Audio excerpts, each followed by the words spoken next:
Chosen One. They're hunting you now in rooms you'll never see. Federal agents dissecting your methods like surgeons studying a masterpiece. The FBI is asking who trained you and coming up empty because what terrifies them isn't a classroom or a program they control. It's that you were forged by something far more dangerous. You weren't trained by their systems or handbooks. You were trained by betrayal itself. Right now, a senior analyst is staring at your file, wondering how a civilian developed capabilities that would make their best operatives nervous. How someone with no official training executed an operation so precise it's being studied in their war rooms. How you moved through their world like a ghost, leaving ruin in your wake without a single fingerprint. Your training ground existed in a dimension they cannot access. Built from every sleepless night you spent calculating your next move.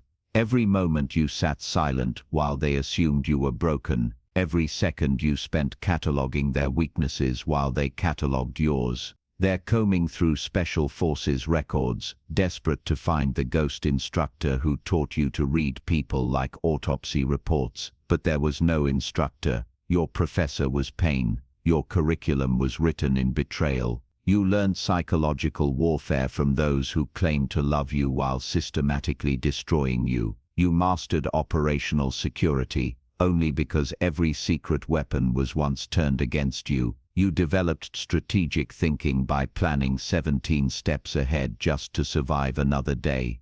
The FBI has poured millions into programs trying to replicate what trauma taught you for free. Hired consultants to codify methodologies you invented instinctively, and still they can't manufacture what you became naturally because you were shaped under pressures no lab can simulate. What unnerves them isn't revenge itself. They've seen hot, messy, obvious crimes of passion before. What unsettles them is the architecture of your response. Your revenge was surgical, patient, inevitable. You didn't explode. You imploded their world with quiet precision, each move engineered to cause maximum devastation with minimum exposure. You turned their strengths into liabilities, their allies into evidence against them, their victories into the very proofs of their downfall. You served justice at 0 degrees, patient as winter, inevitable as gravity, waiting years while they grew complacent and comfortable, building towers whose fall would echo. They tear through databases now, certain someone somewhere must have taught you how to move like smoke and strike like lightning. But your manual was written in real time, one betrayal at a time. Chapter 1. How to disappear in plain sight while everyone watches.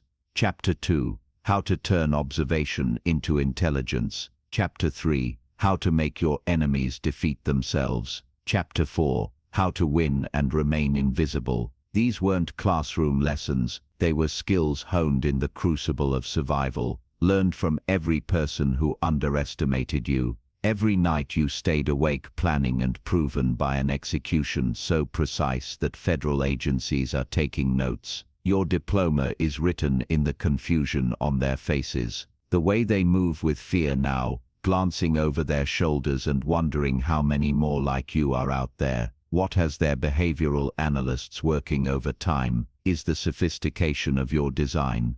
You didn't just map A to B to C, you planned for every contingency, every counter move, every conceivable response. You kept backup plans for your backup plans, exit strategies for your exit strategies. You moved like someone with decades of experience, even though the records show you were just someone who got pushed too far. Or at least that's what you used to be. You understood something their million-dollar training programs completely miss. The most devastating attacks aren't physical, they're existential. You didn't merely take things from your enemies. You stole their sense of reality. You made them question every relationship, every achievement, every assumption they'd built their lives on. You turned their minds into prisons and handed them the keys, watching as they locked themselves in.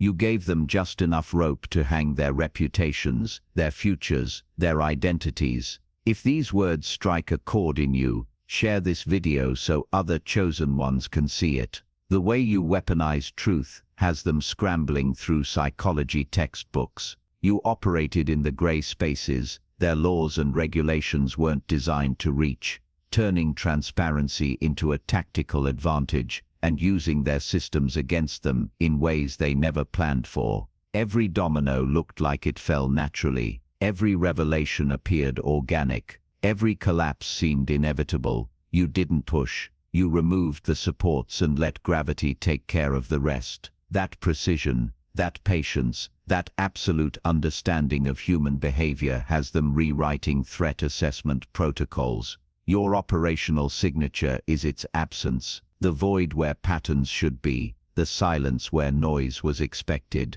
the calm where chaos was predicted. You left no calling cards because you understood a simple truth. The best operations look like natural consequences. The FBI's databases are full of signatures they can track, but you were driven by something they can't quantify, the urge to balance scales that were never meant to be balanced. You weren't trying to win a game you could lose. You changed the game entirely. They ask their informants, their networks, their sources who trained you, and the silence that comes back is deafening, because the streets know what the agencies refuse to admit. Sometimes the best training is surviving the unsurvivable. The teacher that made you was betrayal by those who should have protected you. The operational security you now possess came from having nothing left to lose and everything to gain. You transformed revenge into an art form, and now tactical rooms dissect your moves.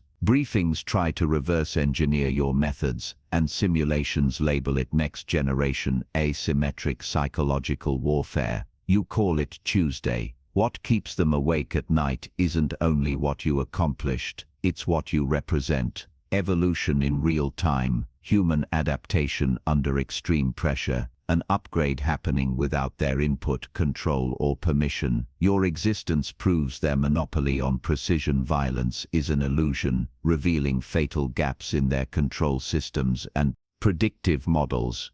You are the nightmare they never planned for. Someone who became this dangerous, this precise, this untouchable out of necessity. They search for a trainer because they need a source to eliminate, a pipeline to disrupt, a program to shut down, but there is none. You are the product of every system that failed you, the consequence of someone intelligent enough to see the patterns and brave enough to stop pretending they don't exist. Your revenge wasn't just precise, it was prophetic, a demonstration that individuals can develop agency-level capabilities through will alone. The techniques you pioneered are already spreading, not through formalies or secret handshakes, but through something far more contagious: inspiration. People are studying your moves in bedrooms and coffee shops and quiet moments of planning. You've become the unauthorized manual for anyone tired of feeling powerless. You're no longer an anomaly. You're a prototype, patient zero of a new kind of operator who doesn't need their infrastructure, resources, or permission to operate at levels that send their systems into panic. Their whole model of control rested on a false assumption that people needed them to be dangerous. You proved that assumption catastrophically wrong. The FBI would love to publish a manual about you, but doing so would force them to admit your existence, and with it the failure of their systems. So your methods circulate instead as whispered case studies and classified briefings that officially never happened. In training scenarios labeled theoretical, you're the example that makes seasoned agents uncomfortable, the ghost in the machine they can't acknowledge. They analyze your moves like chess masters studying a game that broke every opening, scanning for the flaw, the mistake, the moment where you should have been caught, and finding none, because you didn't play by their rules. You played by necessity's rules, and necessity doesn't make mistakes. Junior analysts see sanitized versions and are told to build countermeasures, but you can't be countered by a model you rewrote in real time. Somewhere in a building you'll never enter, they now discuss your revenge, under the cold label subject unknown, offering grudging admiration reserved for apex predators. You'll never receive medals or formal recognition, yet you've achieved something far more valuable. You changed their understanding of what's possible. The most dangerous operatives aren't manufactured in their facilities. They're forged in the gaps where justice fails and necessity takes over. Your evolution was accelerated by injustice. Your capabilities were forged in betrayal. Your precision was born of pain they will never fully comprehend. They try to categorize you: terrorism, organized crime, domestic extremism, but you don't fit. They model new tactics after your approach, because brilliance is recognizable even when it comes from someone they'd rather deny. They can copy your tactics into simulations and doctrines, absorb your innovations like antibodies from a disease they couldn't cure, but they cannot replicate your motivation or recreate the conditions that made you. The essence of what you are remains untouchable, unteachable, unreplicable, because you were not made by design. You were forged by necessity. What you accomplish transcends revenge. It is proof that when official systems fail, the universe has its own brutal curriculum for creating operators. You've revealed that justice doesn't always descend from lofty institutions. It often rises quietly from within. Your precision wasn't born in a classroom. It was cultivated by forces beyond their classification. Every injustice became coursework. Every betrayal became instruction. Every failure of protection became a crash course in self-reliance. The universe itself became your professor, with pain as pedagogy and survival as the final exam. They keep searching for a trainer they can arrest, a school they can close, a program they can dismantle. But you can't indict cosmic justice. You can't shut down the Academy of Lived Experience. You can't disrupt the University of Necessary Evolution. Your education was written into the fabric of quantum mechanics before you even drew breath. The algorithm that produced you operates outside their code, beyond their reach, beyond their comprehension. It's the same algorithm that compresses pressure into diamonds, transforms carbon into steel, and converts trauma into transcendence. They're frantically trying to debug a program they didn't write and can't even read. Your training was administered by existence itself. Every betrayal was a lesson plan. Every abandonment, advanced coursework. Every moment you should have broken but didn't was doctrinal-level instruction in becoming unbreakable. The cosmos crafted you with precision their facilities can never replicate, and what drives them to the edge is the missing instructor they'll never find.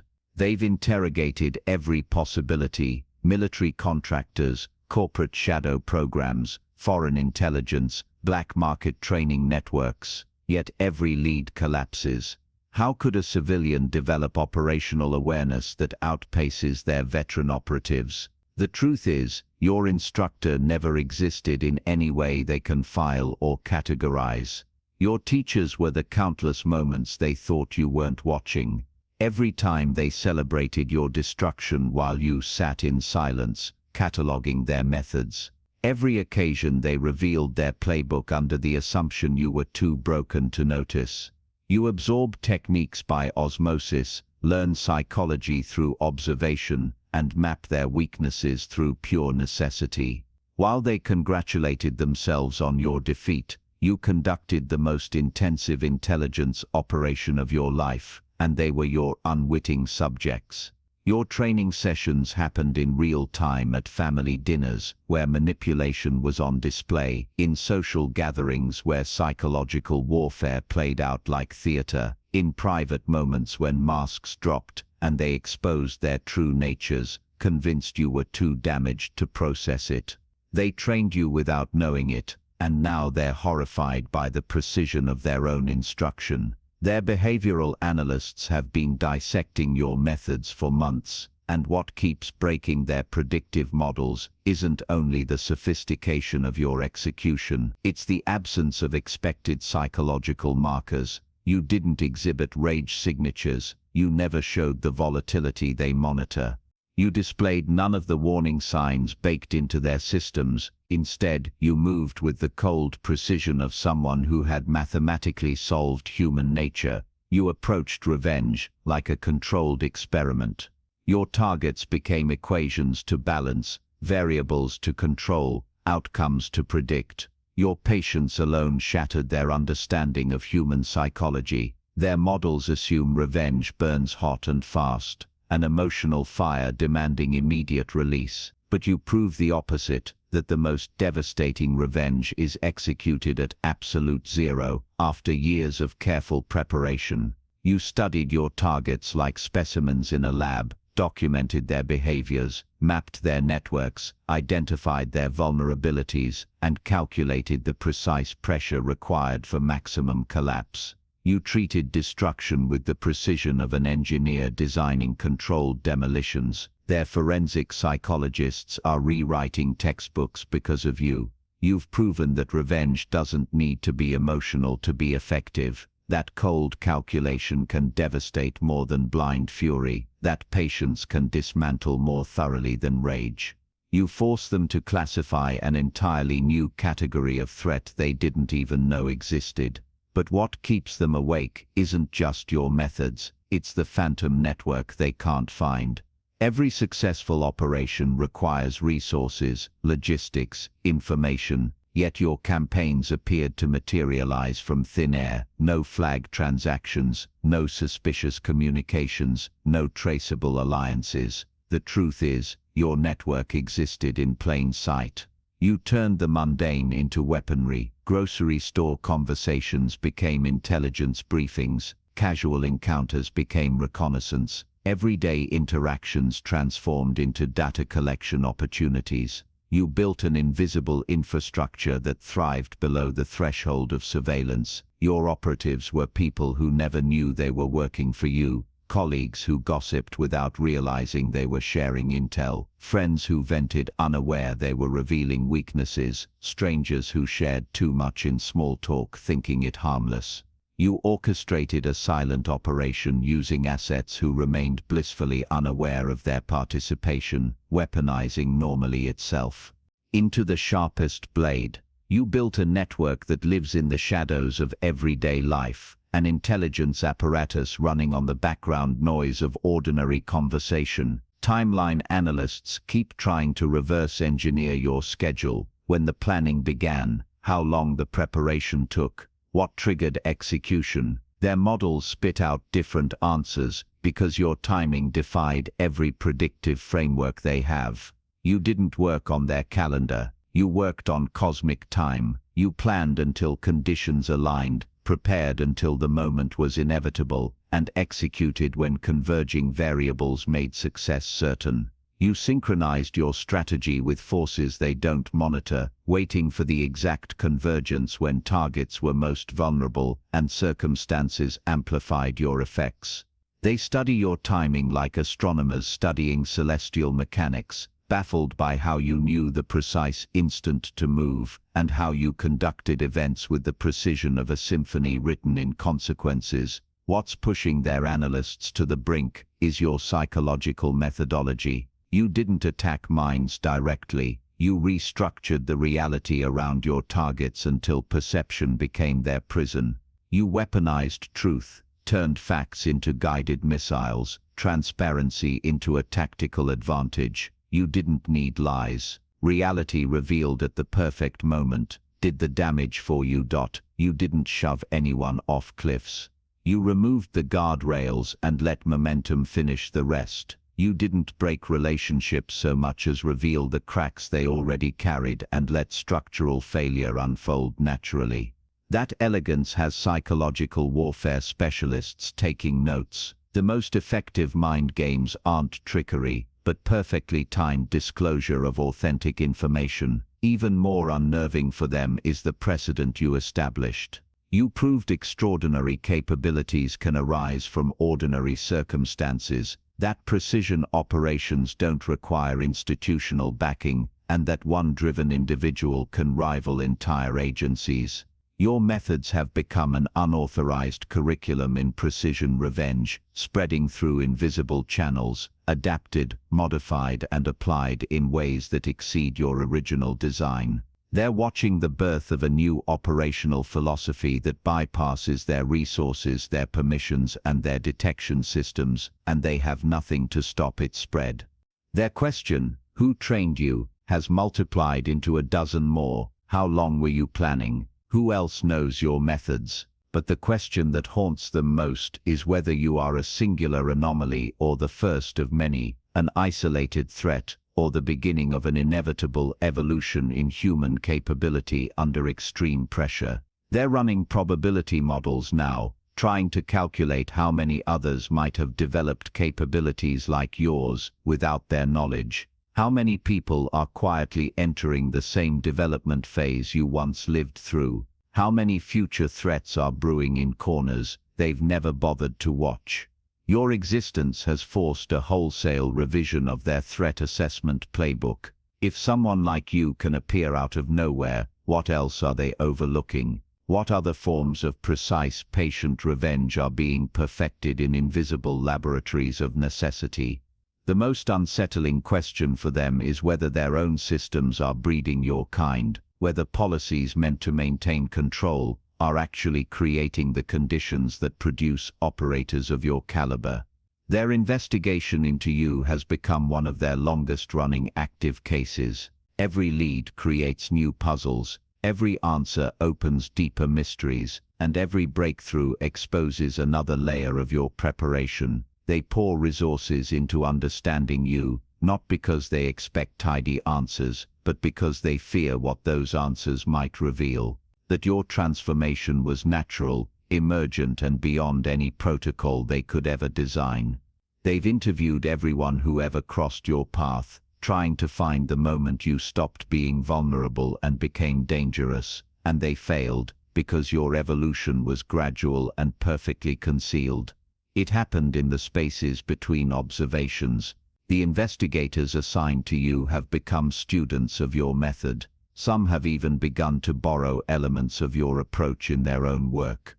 You've infected their thinking with your innovations, spreading your influence through the very people meant to contain you. Your case file is now required reading in advanced threat assessment courses, not because they want to replicate you, but because they must learn to recognize what they used to ignore. So when they ask, "Who trained you?" you can hold the quiet confidence that started this whole scramble. Let them keep burning through databases, cross-referencing files, and exhausting overtime budgets trying to decode what you became.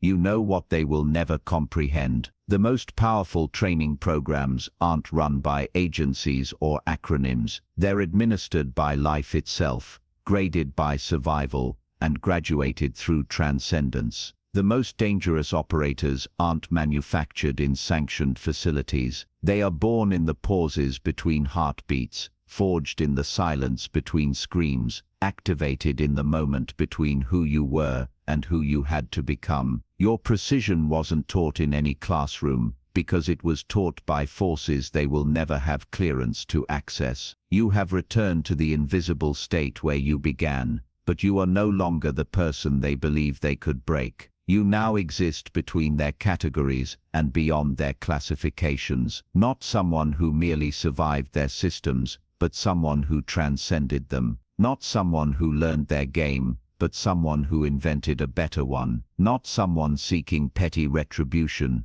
but someone who became justice itself. Let the FBI keep asking who trained you. Your answer is written in every calculated move, every strategic breath, and every choice you made after deciding that being broken would not be your final fate. Your teacher was the universe, and your graduation gift is watching them try to solve a puzzle whose most crucial piece exists in dimensions they cannot reach. You existed because you had to. You learned because need demanded it. You evolved because extinction was the only alternative. Now chosen one, you are precisely what you were always meant to become, living proof that their power was a theatrical illusion, and your moves, and realizing that the most precise revenge often looks indistinguishable from justice, finally arriving on schedule. That recognition is only the opening chapter. The aftershocks of what you did are still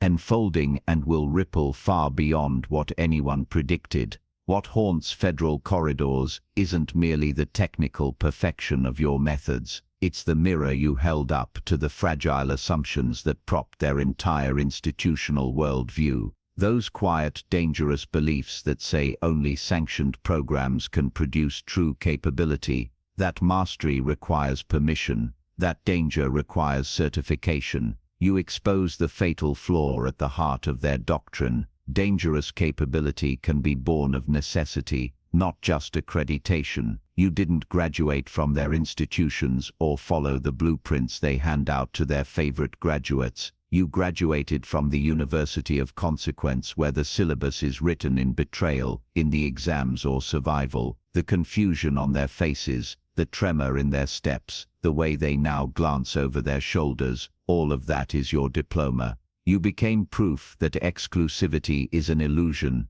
and that the crucible of injustice forges a kind of expertise their programs never anticipated. It is the speed of your transformation that destabilizes their models, where their operatives take years, even decades, to build reputations and skill sets through slow bureaucratic pipelines. You condense that timeline into a concentrated necessity-driven crucible. You took complex tactical frameworks and fused them with an urgency that only immediate survival can create. Every betrayal was curriculum, every broken promise an advanced lecture and leverage, every act of cruelty a map to vulnerability you catalogued for future application. While their systems moved in predictable increments, training cohorts, certification cycles, calibrated simulations, you moved in compressed arcs of improvisation and refinement. You absorbed operational concepts at a rate their textbooks claimed impossible, then refined those concepts, improving on techniques once treated as their secret intellectual property. Where they taught muscle and doctrine, you taught architecture and consequence, outcomes engineered to seem like natural collapse rather than manufactured spectacle. As the investigators scrape for leads, their work has metamorphosed into something darker than a manhunt. It is an attempt to understand an emergent phenomenon. They ran probability models to estimate how many others might be developing similar capabilities in plain sight, and the numbers they produce are terrifying. If your evolution could happen once, what prevents it from happening again? If betrayal, abandonment, and institutional failure are common, then the mechanism that created you could be operating elsewhere, quietly producing operators nobody notices until too late. That possibility forces them to reframe threat assessment from a search for known actors to a new discipline, recognizing emergent operators born not of recruitment, but of necessity. Your file sits at the center of that seismic shift, required reading in advanced threat courses, dissected by analysts who both resent and in secret admire the calculated beauty of your work.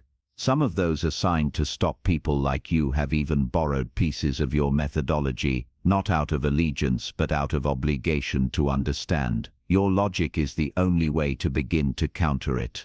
And yet, while they scour databases and interrogate acquaintances, you hold a secret answer that will forever remain beyond their computational reach. The most effective training programs are not run inside any building they can sanction. They are administered by life itself, graded by survival, and certified by transcendence.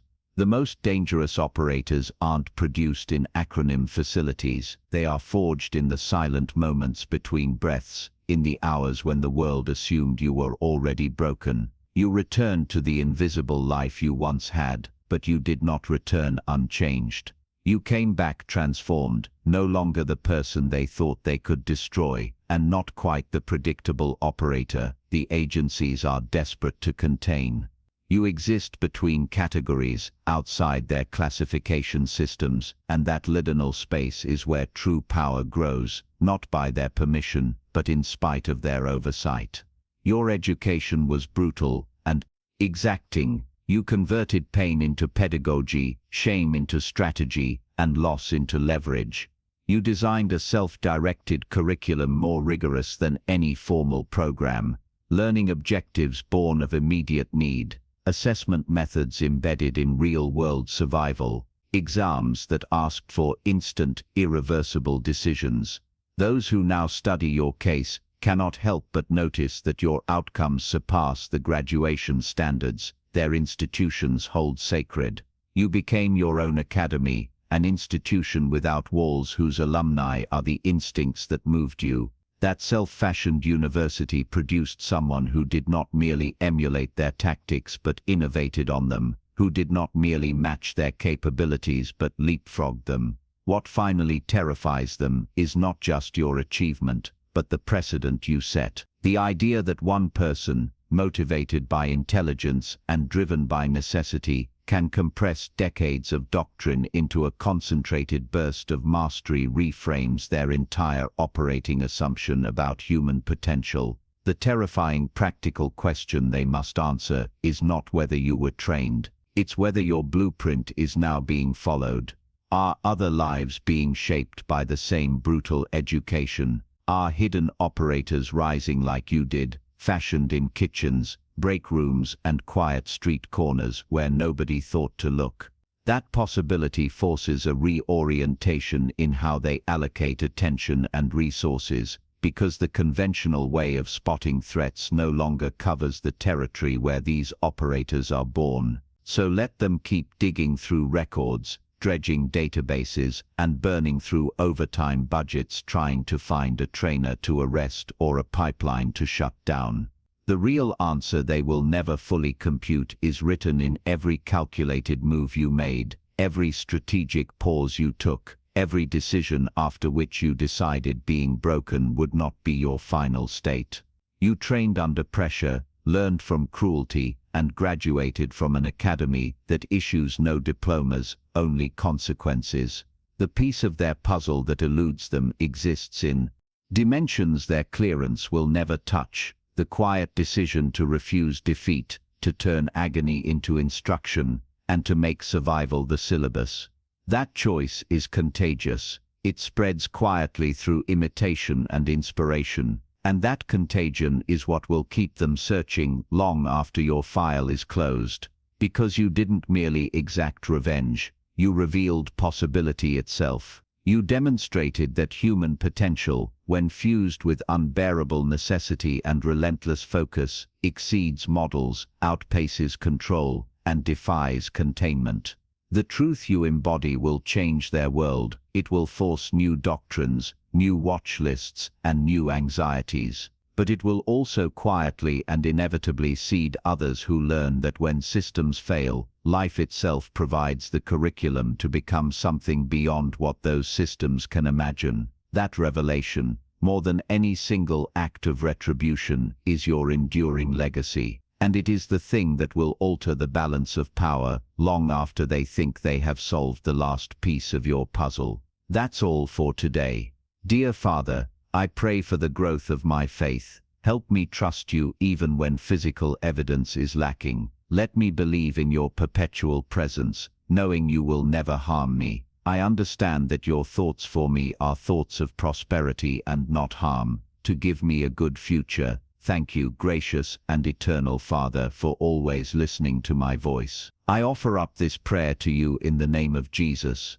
Amen. Thank you, Jesus, for your love and provision. I am grateful for your presence in my life and the abundance you bring. If this video resonated with you, please like, subscribe to the channel, and share it with those who need to hear this message. Leave a comment below about your journey and how as you prepare for your own triumphant return. We invite you to support our work by contributing through Buy Me a Coffee. Your support helps us continually improve our content and bring you even greater value. The link is in the description below. No gift is too small, whether it's a penny, a prayer, or a share. Your generosity helps spread God's word and bring hope to others. Don't stop here. Watch our next video for powerful revelations about the signs that prove you are the chosen one. We've truly enjoyed walking with you on this spiritual journey. Thank you for staying with us until the end. Keep shining brightly, embrace your destiny with courage, and we'll see you next time.